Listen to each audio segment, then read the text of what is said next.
Eto, mga kababayan, yung sunod natin na tatalakayin. Naku po, mga kababayan, eto na. Kilala nyo naman siguro yung actor na si Carlo Aquino. Hmm. At kapag narinig natin ang pangalan at apelidong Aquino, ay alam naman po natin na ayaw yan sa katiwalian. Ayaw yan sa mga magnanakaw pag sinabing Aquino. So ngayon mga kababayan, may buwelta po, no, itong si Carlo Aquino, no. Hindi ko rin alam kung related ba siya sa pamilyang Aquino.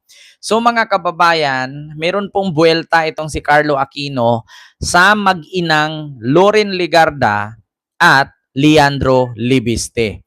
So ito po mga kababayan, no?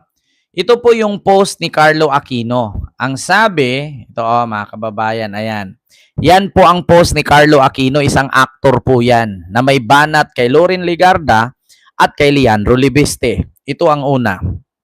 Sabi, sabi, may kakayahan silang umalis ng bansa para magpagamot. Kasi di ba ang sabi, may sakit si Loren. May kakayahan silang magtago pag hinahanap ng batas. Ikaw, anong kaya mo bilang isang Pilipino tulad nila? Mga kababayan, yan ang buwelta ni Carlo Aquino sa mag-inang Senator Loren Legarda at Congressman Leandro Libiste. Dito real talk to mga kababayan, marami na namang DDS magagalit nito. Tapos hindi iniisip ng mga DDS, sila nga wala eh. Maskin nga pang abroad lang, papunta lang ng Hong Kong, napakalapit na yan, pagpunta lang ng Taiwan. Hindi magawa-gawa. Bakit? Kasi mas pinunduhan ang shabu kaysa sa mamasyal. Kita nyo mga kababayan. May kakayahan silang umalis ng bansa para magpagamot, may kakayahan silang magtago pag hinahanap ng batas. Ikaw, anong kakayahan mo bilang isang Pilipino tulad nila? Di ba? Sir Kendry, tama. Yeah. Ngayon, kita nyo mga kababayan yung tirada ni Carlo Aquino. Di ba? Totoo naman talaga. Kasi biruin mo, sila may kakayahan magpagamot sa ibang bansa. Biruin mo magpagamot ka sa ibang bansa, unang gastos mo dyan. Ang unang, syempre, ang mga DDS hindi yan naka-experience ng abroad eh. Kaya ito ikwento ko na lang. Una, kapag ka magpagamot ka sa ibang bansa, kapag magpagamot ka sa ibang bansa, unang isipin mo dyan ay ang titirhan mo. Pangalawa, yung gastos ng lugar kung saan ka mag-stay. Pangalawa, yung kakainin mo. Kung ilang taong ka, ilang buwan ka doon. Pangatlo, yung pangbayad mo sa hospital at sa doktor. Pang-apat, kung may pera ka ba. Yan ang una at apat na mga pangunahing iisipin mo. Pupunta ka ng ibang bansa, syempre unang istihan mo dun, wala ka namang bahay, wala ka namang kakilala dun, hotel, may panggastos ka ba? Pangalawa, yung pangkain mo, pamasahe mo, ticket mo. Pangatlo, kung may pera ka ba, pangbayad mo sa doktor sa hospital. Panglima, ilang taon, ilang buwan ka dun kung kaya mong mag-survive. Magkano ang pera mo? Yan ang isa sa apat na pangunahin, mga kababayan, na isipin kung sa ibang bansa ka magpagamot. Kaya ang tanong ni Carlo Aquino, may kakayahan silang umalis ng bansa para magpagamot. So, ibig sabihin, may pera. May kakayahan silang magtago pag pinapahanap ng batas. So, pupunta sa ibang bansa, tatago. Diba? Ganun yon mga kababayan. Hoy. Mingming. Alis ka dyan. Diba? Nako, sa totoo lang, Ma'am Ana Alsaga, apakamahal po. Dito ka nga lang magpagamot sa Singapore, apakamahal ni. Singapore pa lang yun hindi na, actually, sa buong mundo kasi Singapore talaga ang pinaka-expensive talaga na Diba? Kita nyo? Ay, nako. Kaya ewan ko kung anong reaksyon dito mga kababayan ng mga DDS. O ito, basahin natin. Ito sabi, "Nako, nako, Carlo, wag ka nang aano-ano. Nagagalingan pa naman ako sa iyo sa special memory niyo ni Bella. Mala makakilabot na din kami sa iyo pag di mo tigilan birahin sila Leandro at Ligarda." Na ito na nga. Anong wag ano? Bawal na ba siya magbigay ng opinion niya? If you have something to say, see it, we don't care. Problem sa inyong mga didilis. Gusto nyo kayo lang ang may opinion, toxic. 'Di ba? Yan ang sakit mga kababayan ng mga DDS. Kasi pag sila ang nagbigay ng opinion, pag sila pumuna, pag sila manira, okay lang. Kapag ka tayo ang bumira sa puo nila, putang ina, galit na galit na. Parang wala na tayong kalayaang magsalita. Di ba, kita nyo, ganito, katulad sa amin, mga vlogger na pro-admin. Kapag kami mag-react kay Sara, nagagalit sila. Pero kapag ang mga vlogger nakakampi nila, putang ina, binastos na si Marcos, ginawaan na ng fake news, siniraan na, binaboy na, pinagtawanan na, kung ano-anong ginagawa, na wala namang sapat na basihan, tawang-tawa sila. Pero tayo, katulad niyan, si Sara na hindi mo alam kung natutulog pa ba dahil sa sobrang stress dyan sa hearing at makukulong na, nagagalit sila. Na which is totoo naman ang sinasabi natin. Do you think si Sara sa pangyayaring yan nakakatulog pa?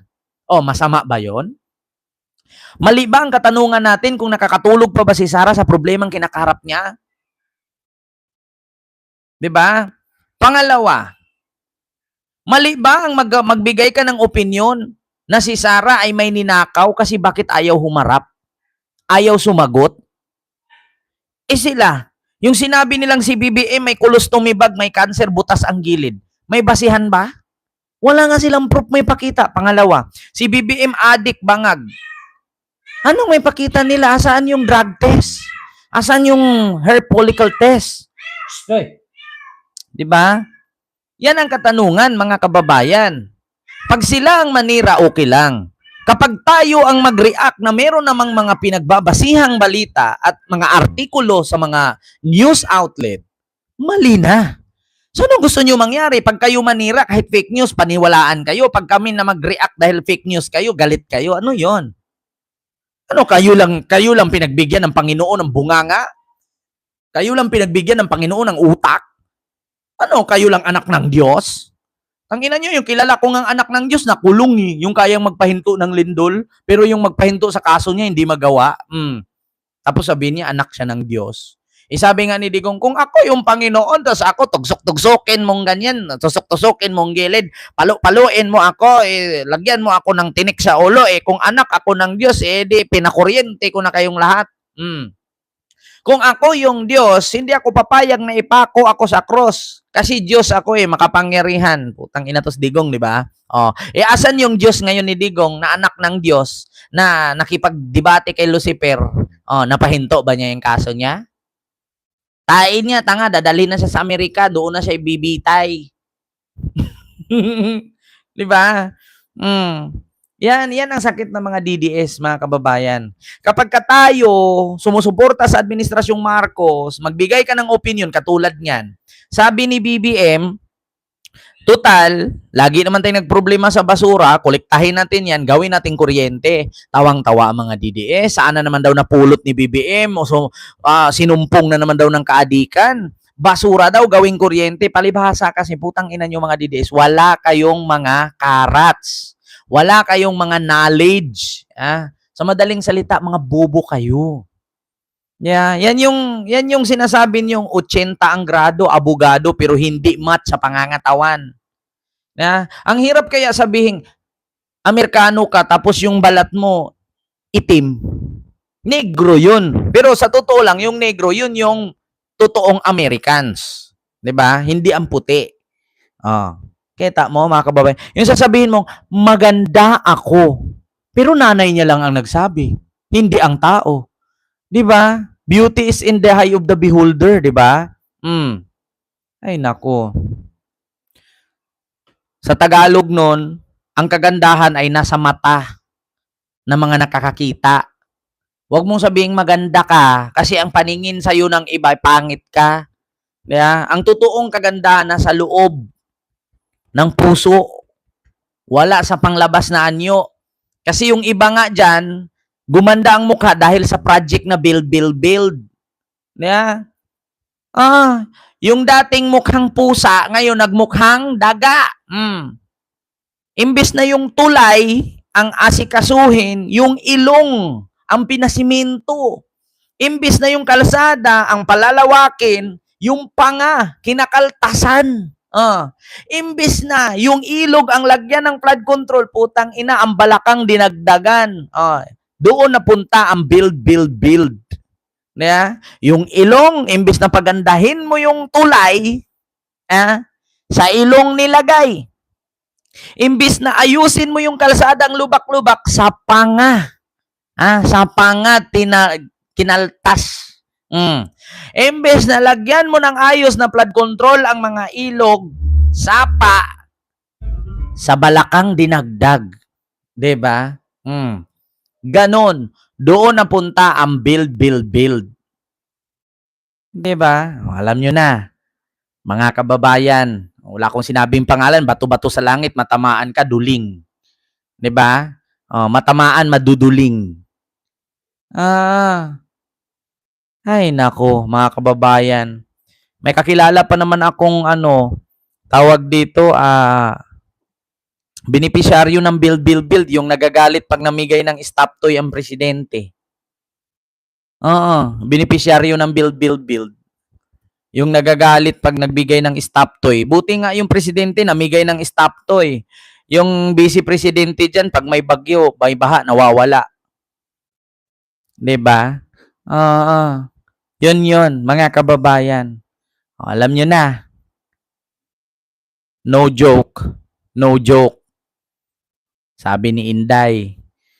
So yun lang mga kababayan, maraming salamat po sa inyong lahat. Hindi ko na masyadong habaan at tagalan mga kababayan kasi alam niyo gabi na. Matulog na tayo maaga para baka pagising natin tatangos yung ilong natin, gaganda yung panga, lalaki yung dibdib at saka yung balakang dahil sa build. Ayan, so maraming salamat mga kababayan and see you tomorrow. God bless. Thank you. And bye-bye sa inyong lahat. Maraming salamat. Mag-ingat palagi, lalong-lalo na may baha, may bagyo. At sa mga taga San Juan, mga taga Santa Mesa, Cainta, Marikina, mag-ingat po kayo dyan kasi medyo malalim po ang tubig.